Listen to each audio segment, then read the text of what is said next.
이번 시간에는 인종과 교육에 대해서 말씀을 드리겠습니다. 첫 번째는 IQ와 인종 간의 그 관계에 대해서 주목한 사람들이 있었습니다. 지능의 차이가 있는가? 젠센이라는 사람이 대표적인 사람인데요. 연구를 보면은 인종 간의 차이가 분명히 있었습니다. 이런 거를 보고서 다양한 해석이 가능한데요.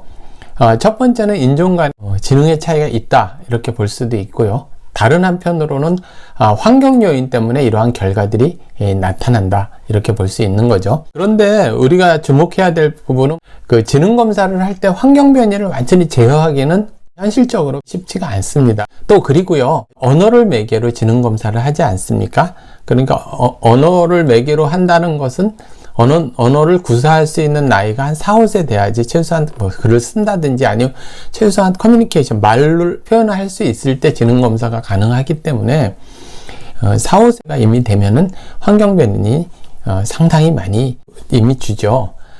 또 그리고 태교, 그러니까 엄마 뱃속에 있을 때도 환경으로 보는 사람들도 많이 있습니다. 물론 그것도 당연히 환경이죠. 그랬을 때는 뭐 착상이 되자마자 지능검사를 해야 된다는 그런 결론에 도달하는데, 그건 말도 안 되는 소리죠. 그러니까 환경을 완전히 제어한 상태에서 지능검사를 하지 않는 한 인종 간의 차이가 뚜렷이 있다, 이렇게 이야기하는 부분은 상당히 조심해야 할 부분이죠.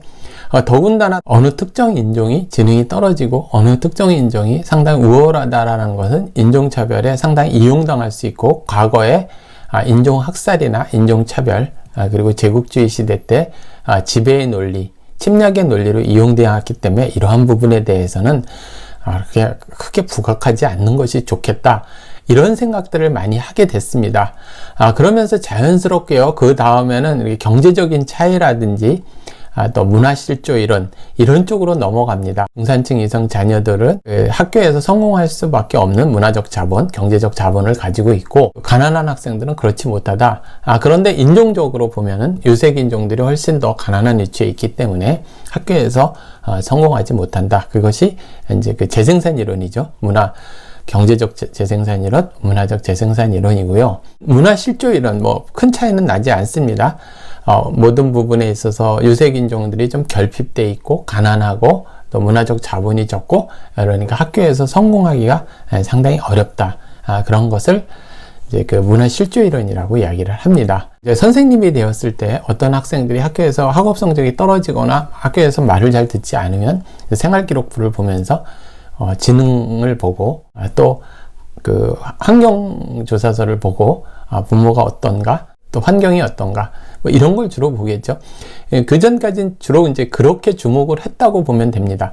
그런데요, 좀 다른 해석을 하게 됐는데, 오그브라는 학자가 있었습니다. 나이지리아에서 유학을 온 사람이고요. 공부를 마치고 유니버시티 오브 캘리포니아 버클리 대학의 교수가 됐습니다.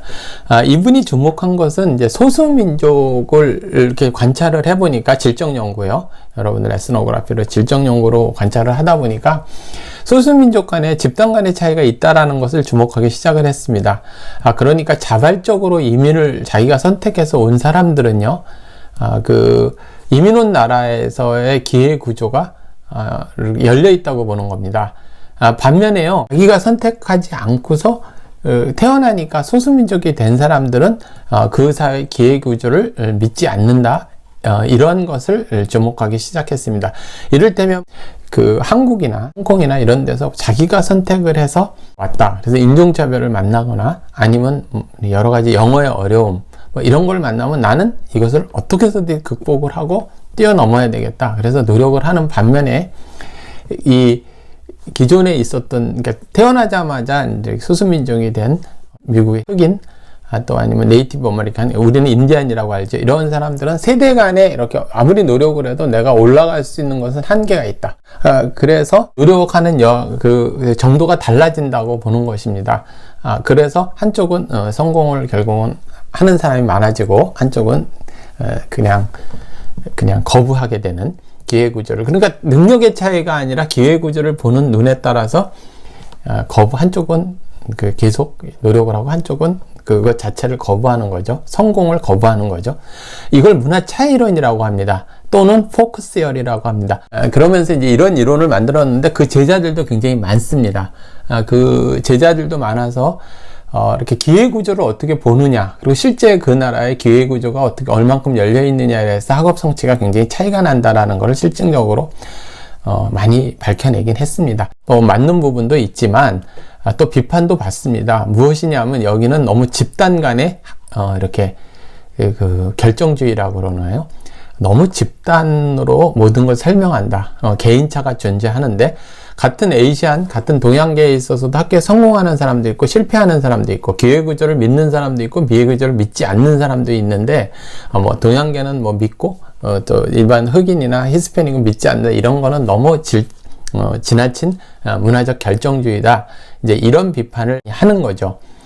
또 그리고 동양계 내에서도요, 실제로 성공하는 사람들은요, 대부분 유학생이 더 많습니다. 그래서 태어나고 4, 5세대 이렇게 있었던 그 동양계 사람들이 정말 성공을 하는 사람이 많냐? 그리고 그 사람들은 인종차별을 당하지 않느냐? 또 그 사람들은 인종차별을 극복의 대상으로 보는 것이냐? 그렇지 않다는 것이죠. 지금까지 이제 문화 차이론에 대해서 설명을 드렸고요. 여기에서 조금 더 나아가서 모범 소수 민족이라는 그런 그 일종의 신화가 있습니다. 그러니까 어떤 거냐면요, 다인종 사회에서 동양계 사람들은 굉장히 온순하다. 그리고 말을 잘 듣는다. 규칙을 잘 지킨다. 그리고 수학과학을 열심히 한다.